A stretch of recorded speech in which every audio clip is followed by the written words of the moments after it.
caríssimos ordinandos, irmão Lourenço, irmão Alberto, caríssimos irmãos, caríssimos fiéis, caríssimas irmãs, a igreja chama levitas para o seu serviço, ou seja, Deus chama através da Santa Igreja. E ela pede àqueles que ela chama que eles se procurem se tornar dignos da função que a igreja lhes pede, um auxiliar do sacerdote e do diácono. Sua função é uma função sagrada, faz parte das 3 grandes ordens. Existem 4 menores, que é o porteiro, o leitor, o exorcista e o acólito. E tem 4 maiores, que são o subdiaconato, o diaconato e o presbiterato. Então hoje o Alberto receberá o subdiaconato e ele dará um passo na cerimônia. O subdiácono faz um voto de castidade perpétua.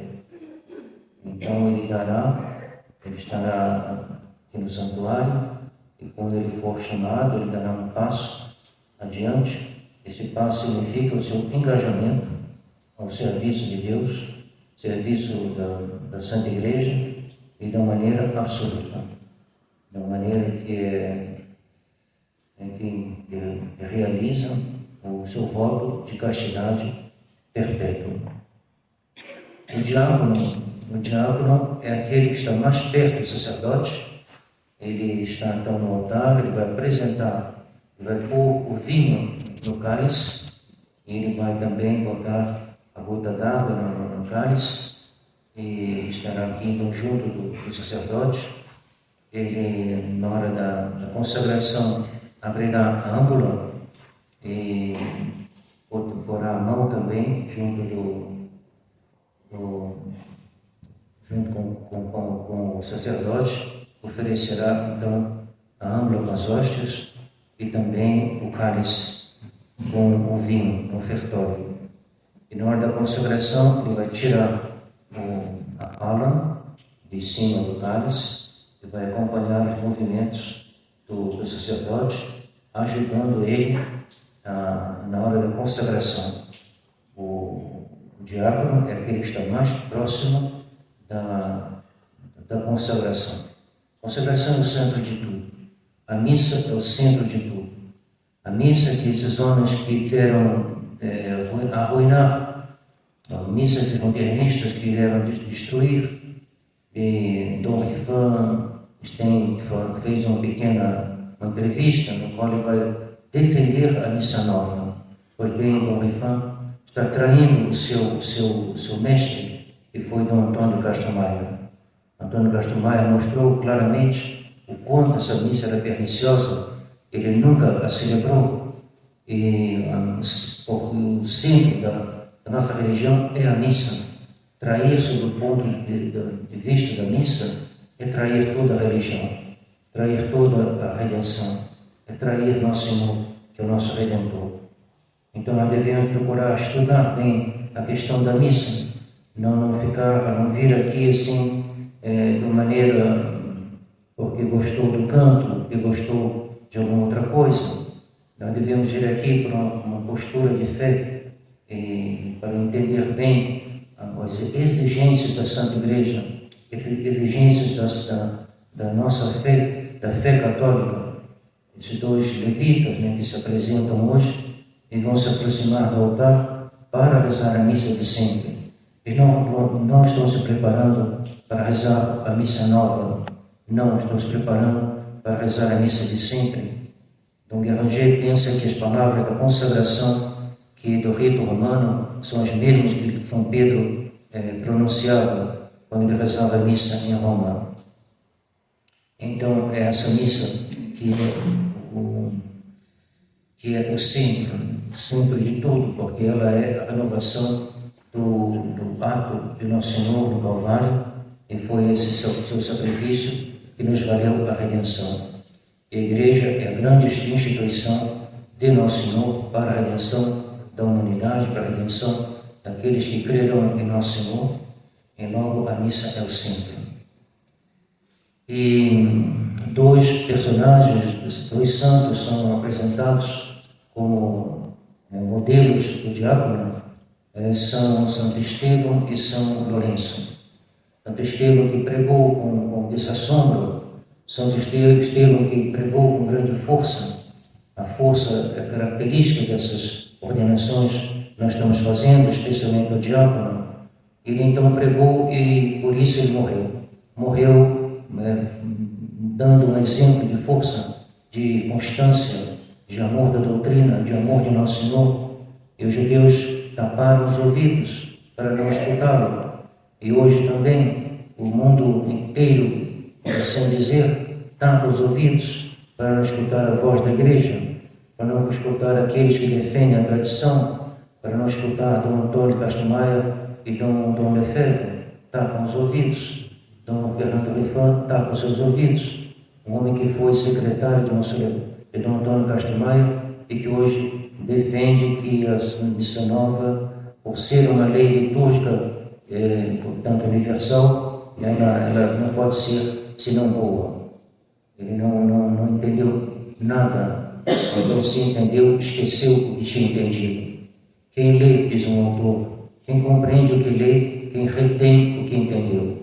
Dom Rifan não reteve o que ele entendeu.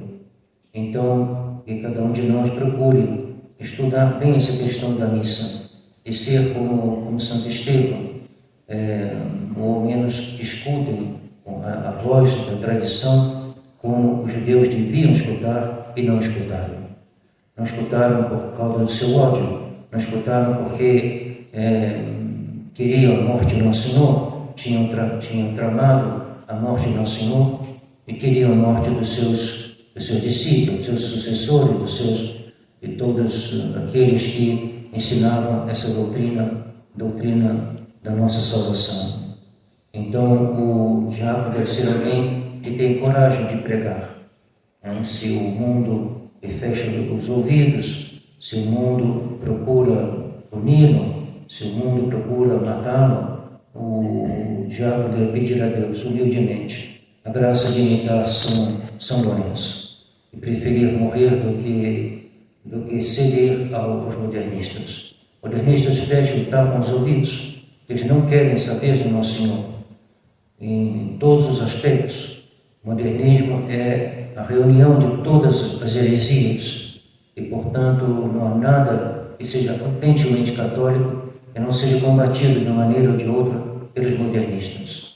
Então, irmão Lourenço e também irmão Alberto encontrarão contradições, encontrarão grandes contradições, às vezes de uma maneira simplesmente longínqua, mas pode acontecer de uma maneira mais próxima daqueles que quererão contrariar o seu ministério e de uma maneira, talvez de uma maneira mesmo violenta.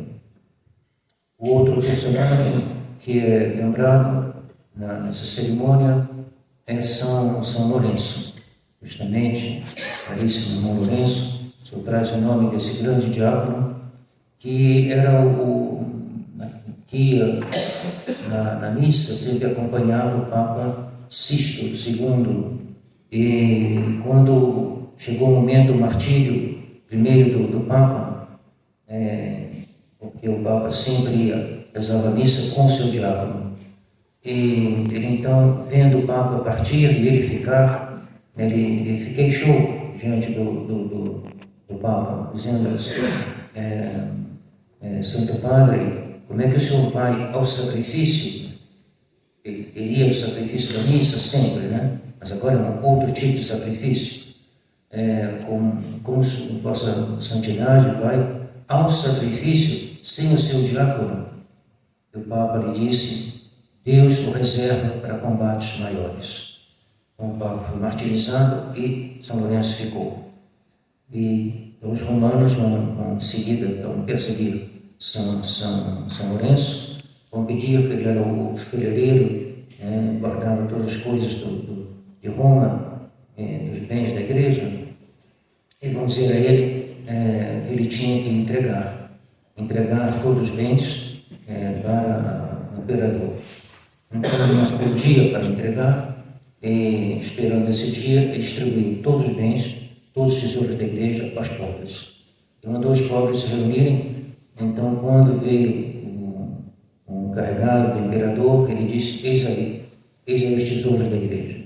Então, todos esses pobres que estão aqui e que enchem essa grande praça, aí estão os tesouros da igreja. Então, ele foi condenado à morte e botaram ele numa grelha, e ali ele foi assado. Mesmo disse: já estou bem assado de um lado, vira do outro e come. Uma ironia feroz, mostrando que ele não tinha medo da morte. Então, eis aí os diáconos. O diácono é aquele que acompanha o celebrante. No caso, São Lourenço acompanhava o Papa, mas deve pedir a Deus também que os diáconos ajudem, estejam atentos no momento da consagração, para auxiliar, para que os santos mistérios sejam realizados com toda decência, com toda eficácia.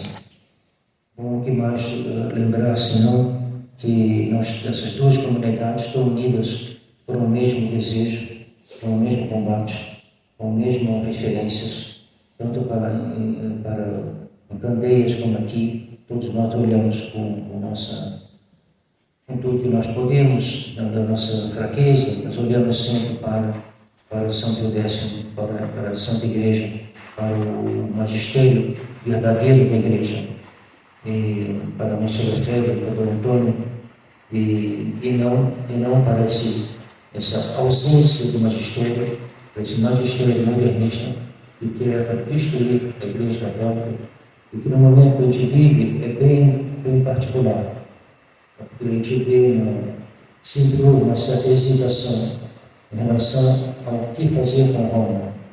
Então, o Sr. Lefebvre nos deixou claramente qual é a conduta que nós devemos ter.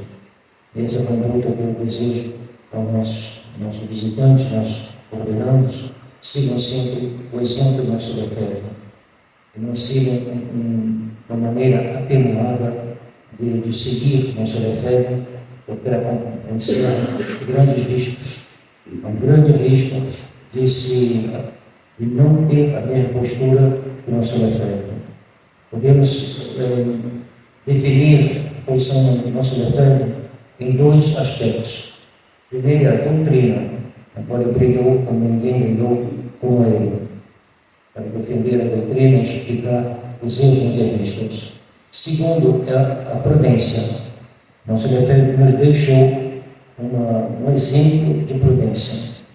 São Aristóteles diz que o exemplo dos antigos serve de princípio na ação.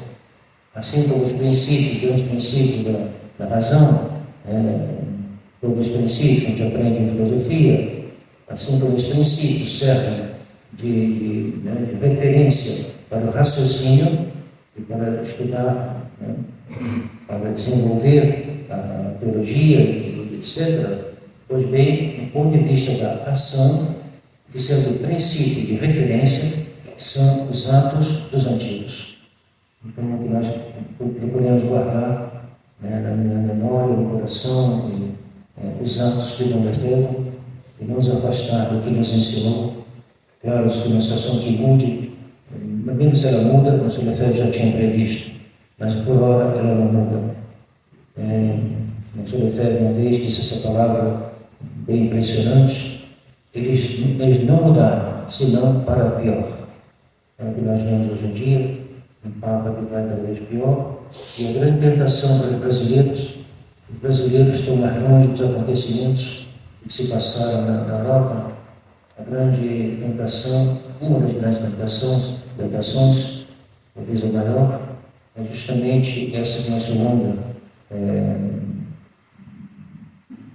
foi vítima, continua vítima, não entendo por que a fraternidade permite que ela fale o que ele falou no seio da fraternidade, que é de achar que há uma maneira de resolver a situação tendo o que eles chamam de hermenêutica da continuidade.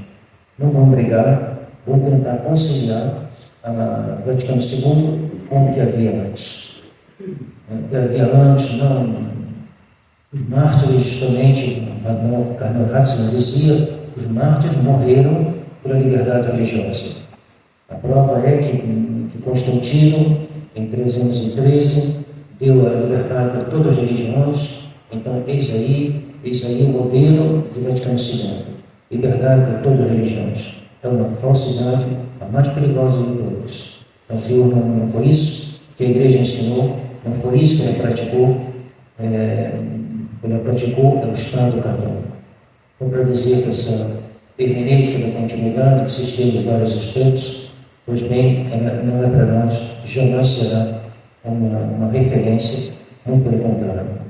Então, permaneçamos unidos nesse mesmo combate e tendo esse testamento, como dizia o nosso Lefebvre, guardai esse testamento, guardai acima de tudo esse novo e eterno testamento, que é a Santa Missa.